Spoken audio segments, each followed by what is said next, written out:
Hey everybody, this is Kenny Cummins here from Triple Threat Wrestling Radio, and I'm very excited to have a very special guest at this time. One of the big names on women's wrestling, very intimidating, someone not to mess with, feared by many, but respected by many as well. Miss Calm Like a Bomb herself, Pandora, is joining me right now. How's it going? I'm doing great. How you doing? I'm doing very good, and I must tell you, I've been wanting to interview you for a very long time.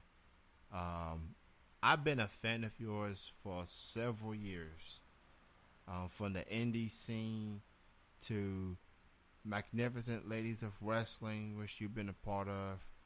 I've just been a fan, and I support your work and what you do. You're definitely one of the best female wrestlers I know of, and I'm just so honored to have you on the show. Thank you so much for your time. No problem. I'm happy to be here. So, let's talk about how your career got started. What made you decide to be a wrestler?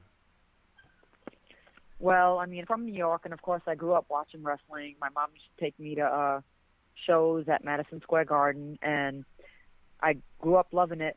I like contact sports, and I came to Atlanta, and I started training with Stephen Platinum at WWA 4. But that's a long time ago. So, and that's what got me started. And basically, watching my idol Lita is what really got me doing it. So, So, do you remember like the first wrestling match that you ever had, like performing in front of an audience? And if so, who was your opponent or opponents, and what company or which company did you work for at the time? well, I don't remember the company, but I remember just going to a show with a friend, and a female opponent did not show up. So they needed somebody that can actually just bump and sell or do whatever. And it was Christy Ricci that I wrestled my first time. I was only training for 6 weeks, and I wrestled her, and it was like the most nerve-wracking experience of my life. But I mean, after wrestling her, it was great. I went to Mexico after that, and then my career kicked off. So, Wow, one door closes for someone, then one opens for you to go up against hmm someone like Christy Ritchie. yeah. Definitely a household name on the indie scene when it comes to women wrestling in general. And Oh, yeah. your career went on from there. Now you definitely have one of those type of characters, very intriguing, very unpredictable. Like you never know what Pandora's going to do when you see her inside that ring. Um, and you've been around for quite some time. What do you think is your key to the longevity of your career? What do you think is the one that has kept you around throughout these years, through the pain, through the injuries, through the drama and politics and things like that? What do you think is the key to your longevity in this business? I can actually say 100% it's to the fans. It's not the money. It's not the promotions. It's not anything else but the fans. The fans of whether I'm a good girl, whether I'm a bad girl. It's been the fans that have kept me going. So I mean, that's why I'm still in it to this day. It's because of all the girls running around with the pigtails and the makeup on, or all the little kids running around with the boot covers on, and that's what keeps me still in it. The little Pandora bracelets I get, the little posters that get made for me. So yeah, that's definitely what keeps me going. Like every sport, whether it's wrestling, basketball, baseball, football, a lot of people have what I like to call a rival, or someone that you are so eager that you want to go up against. Who do you consider the biggest rival, or rivals for that matter, that you enjoyed the most working with or being in the ring up against?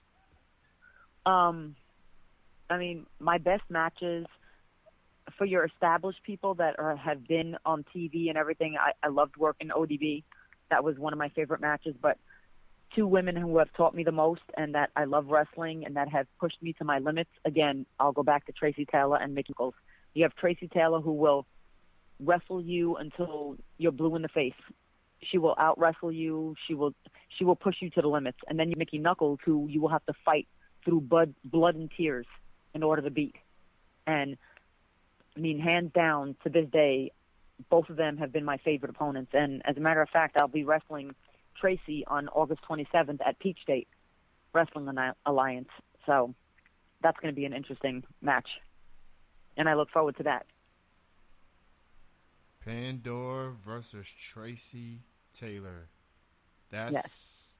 If you haven't seen that match before, well, you better do what you can to be at that particular show and check that out, because those two on the card, it's gonna be amazing. It's gonna be off the charts. And what are some other upcoming shows you have coming up you like to promote that people need to check out?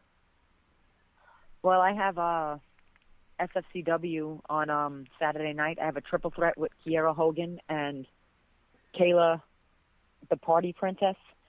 That's a triple threat in the making. So we'll see how that turns out. I've beat them both already, so I'm not too worried about them. And like I said, Tracy Taylor on August 27th. And, I mean, there's other big things coming, so nothing I can mention really right now. So you just have to look out for it on Facebook. I'm a promote junkie. I advertise everything, so anything that's going down, you'll definitely see on my Facebook page. What would your advice be to anyone out there that wants to become a wrestler, that wants to at least get started, go through the training process to see how far they can go? What would your advice be? My advice would be to find a legit training facility, a legit trainer that's going to teach you the ins and outs of the wrestling business, not just knowing how to do spots and working in the ring, but also your attitude outside the ring. You need to know psychology. You need to know how to act in a locker room. You need to know if you're a worker, you don't sit in the crowd and act like you're a fan. And you need to respect the others that you're in the locker room with, which it's gotten away from a lot of people. The trainers these days, they don't teach all that. They teach you how to get by in the ring, and that's it. But it's not all about that. So yeah, that's the one point I want to touch on for all you up and coming wrestlers. Learn everything about wrestling, not just how to roll around in a ring. And especially don't ask the questions of why do I have to be a certain character at a show, or who's going to win, or anything like that. That should never be asked.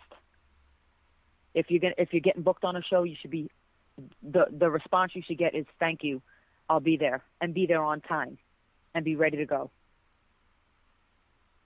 Very, very true. Especially, wrestling is just one of those things that you're going to get hit from all angles. They're going to put you in spots that you may be uncomfortable with, but it's just a matter of making it work. Yeah, exactly. It's about being professional. Yeah. Yeah, you don't tell Vince McMahon, no, I'm not going to do that.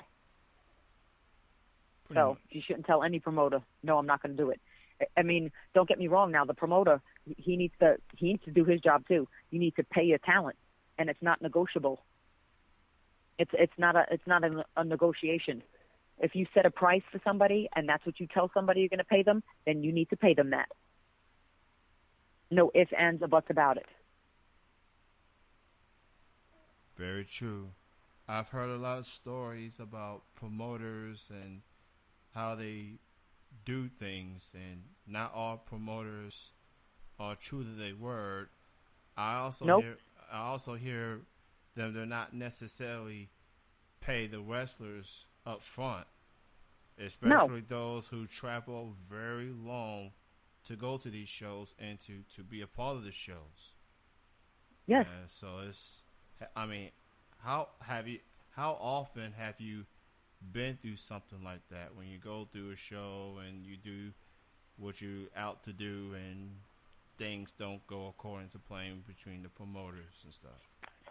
Well, I mean, financially wise, I've only been to one promotion where we've gotten screwed over in money, and that's UIW in Georgia, Universal Independent Wrestling. That's the only place that the money has ever been screwed up with me. But I've heard other inters, like just this last weekend where the Legends Fest, all the wrestlers got screwed over. I'm not sure about the guy's name, but the wrestlers took it upon themselves to put on a show for the fans, and that's why we're professional. So I give props to them as well. And I mean, I don't get stiffed on money most of the time, so I can't speak on that. But there are a lot of promoters out there that are very unprofessional. Very. They get caught up in personal relationships with talent, and they don't look at the big picture. They don't know how to book shows, and fans want to see stories. That's what they come to see. So, and that's why. And then there's a lot of promoters that want to put themselves in the main event, and they don't belong in the main event. So that's it. I definitely heard about that Legends thing recently, and Yeah, it was just not good. Not a good look for the promoter. Not a good look for that individual. I don't know his name neither, but I'm sure a lot of people are going to look into it next year and not want to be a part of it after what transpired. No, well, I'm sure he won't be able to. I'm sure he won't be able to put on another show. So No. yeah, you can't screw over that many people. So but I mean, there are your bad promoters and there are your good promoters, and of course, I've definitely got to give a shout out to Rick Michaels and Shane Knowles for Peach State, because they are the top two booker and promoters, in my opinion, that are in the indie scene right now. Because the professionalism from them is absolutely great, I feel. Shout out to them, and shout out to the good ones, because there are some good ones out there. Oh, yeah, there are good ones. Yeah, so, Pandora, it's been great to finally chat with you. Thank you for being on and having the time to join me. I know you're very busy and everything, but I appreciate you taking the time, and continue success, and thank you for what you do for women's wrestling and for wrestling period. And any final words you want to say to the fans and those who supported you since day one? I just want to say, if you want to catch me, I'm on Facebook. My regular Facebook name is Tara Young, and then I have Pandora's fan page, and then I'm on Instagram as Tara NYC. Excuse me, Pandora NYC. So if you want to catch any of my dates, this Saturday I have SFCW in Monroe, Georgia, and next week I have Peach State. So those are two big shows that are coming up. I have actually lived in Georgia before. I lived in Augusta. That's where most of my family lives.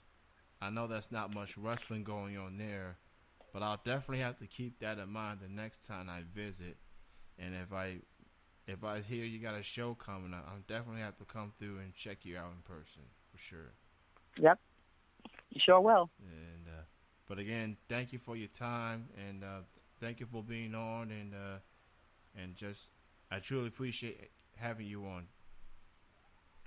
No problem. Thank you for having me. Ladies and gentlemen, that was Miss Calm Like a Bomb, Pandora, joining me on Triple Threat Wrestling Radio.